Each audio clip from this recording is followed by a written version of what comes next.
Hey, so I've been wanting to make a video talking about how Blizzard can't do the minimum as a developer, and then today they doubled down on really not being able to do the minimum.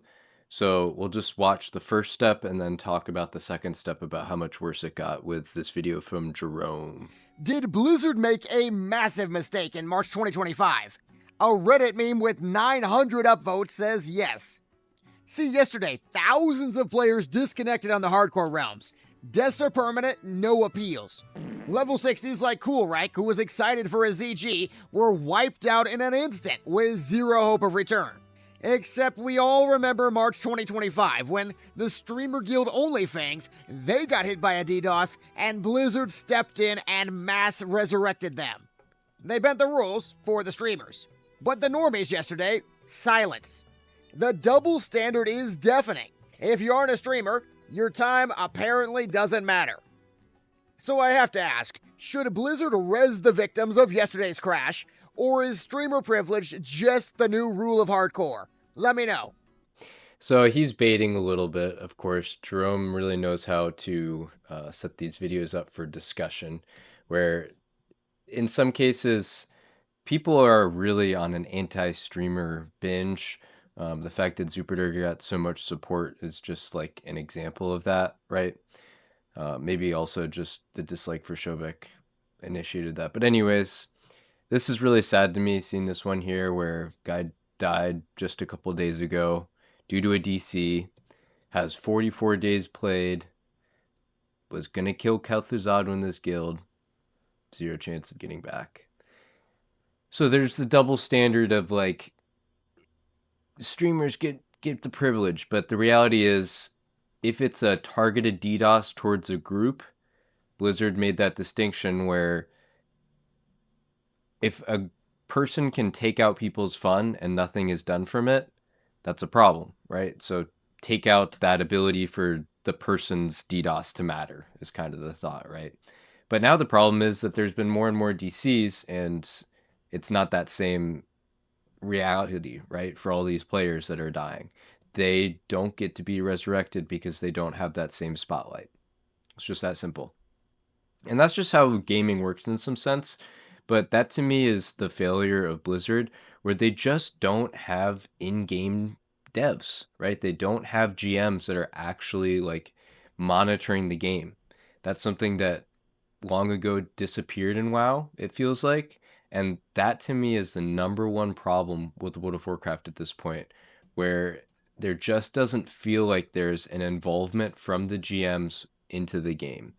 And at least on Era, we don't want that, right? Like, stay away, don't change things, keep it the way it is, because you guys, anything you do is worse than what it used to be, is kind of the methodology. But at the same time, you want to make sure that there's still bans happening on bots and stuff like that, right? You need to have some sort of involvement from game developers in a game for the game to run. It's just that simple, right? Maybe not updates and changing anything, but just general cleaning the porta potties, right? We need someone to clean the porta potties, and that's just not happening in World of Warcraft. And that's in some ways the end result of this, right? If there was someone as a really good GM that could help res the players that were 40 plus, right? Maybe there's a whole ton of people that are 10 or 20 that, sorry, you lost a couple hours, 10 hours played or whatever. Too bad. But the people that were 60 and DC'd and strat and lost 30 days of their life, I can see that being worth time from someone. But the same reality is what it seems like on the classic side is that the amount of money that you get from a subscription just isn't enough to justify the developer hours, which ends up being really sad, right? That's just unfortunate that that's the world that we live in, that Activision is so um, bloodthirsty as a company that is just for profit, right? That's what it comes down to. And that's the sad world of video games more and more, where it used to be a passion project and people not thinking about that exact monetary ROI. That's just the world that we live in now. So that's the one side of like, should there be a GM that is helping res some of these higher level people? That's one thing. But now let's see what happened over on MoP side. Okay, so we're now into a new version of Mist of Pandaria Classic that just came out. There's been 3 versions of PTR of this raid. Okay, so that's kind of the like weird in between with this World of Warcraft stuff, right? Is there's the retail side where it's new things that haven't been done before. They're developing new content. My understanding is that some part of MoP is basically just like completely re-engineered version of retail or something like that. They don't have a good old version of MoP to pull from when they were creating the classic version. At the same time, I don't know how that's possible. But anyways, it just feels like that there's been a lot of bugs on MoP. That's my understanding. And those bugs, then you would hope during a PTR would be taken care of, right? You would have developers that are watching the PTR and changing the game because of it. Maybe it's only developer. Maybe that's the problem, right? There's just not enough man hours put into this. But let's just talk about what happened now and hear from Maximum, who is a retail player. And, anyways, just hear from him. Did something happen to progress? Yeah. So there was a unavoidable bug that had an RNG chance of happening on an earlier boss in this raid. This guild had it happen 3 times, so they had to wipe their boss 3 times. Twice it was at the end of the boss, so like 5 minutes, and then each, and then once it happened on the first phase in one of their wipes. So three full wipes due to RNG, and the team who won only had 1 wiped RNG. Again, there's nothing anyone could have done to this. It's just a bug. And then they one-shot every boss after that, and the team that only had 1 bug, like, full wiped to Dark Animus. So it's, like, very much... This isn't exactly how this stuff works. Like, maybe you don't one-shot Dark Animus if you didn't have the bug happen, right? Like, it's, like, 2 different realities. But if everything would have went the same and neither guild bugged, I believe Progress would have won.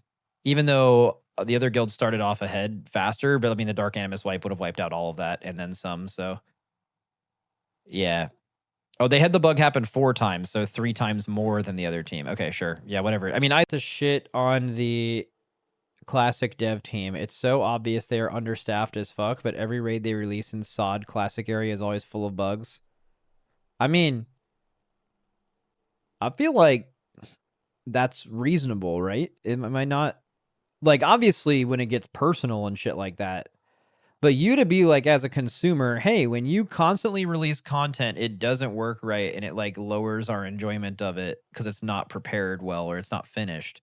That's like a perfectly reasonable, not toxic, like, if that's what shitting on them is, that I think that's like perfectly fair, right?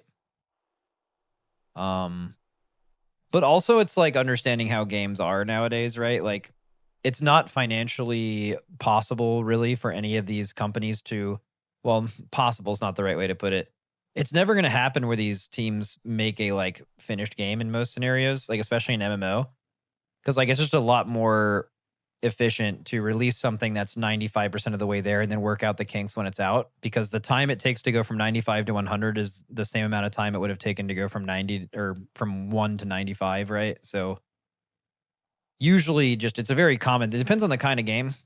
Like if you're doing a AAA release, you buy the box cost and there's no sub fee kind of game, which is most games, you're more likely to like make sure it comes out as good as possible. But like in a live service game, you're pretty much always going to get that. Like if you're ever to ask a like MMO developer, like, hey, is this patch that just got put out like fully complete? They'd probably never say. They'd be like, no, I could probably do some more with it. It's just I had to move on to the next thing because that's, you know. But I mean, as far as you being frustrated with them, that's... So that's kind of where I will move away. Where what is this content, right? This is stuff that is supposed to be from the past. And then you do multiple rounds of PTR to hopefully fix those things. And the bugs that were documented and known in PTR were then not fixed, right?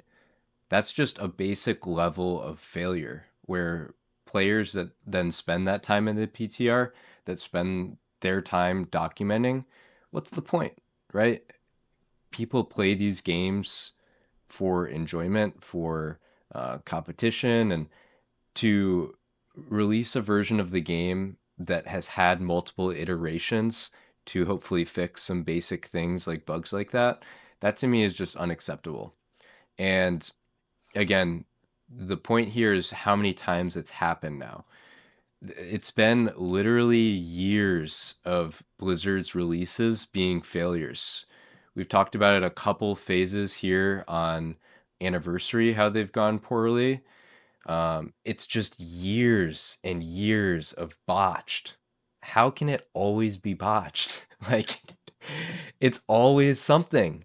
Whether the instance doesn't work, the first BWL boss gate, it doesn't come down afterwards. Like, there's just so many layers to it. The AQ40 gates open early. Uh, it's just so bad. Like, on such a regular occurrence that the people that are putting in that effort level above others, what's the point? And that's the sad reality that more and more of these players are facing. From what I've seen, Progress handled it pretty well with being like, GG, that's Blizzard, because um, unless you're Alondo was like, oh, reset the server, and crying like crazy. Because he wanted Progress to win. But Progress has benefited from bugs in other versions of these releases too, right?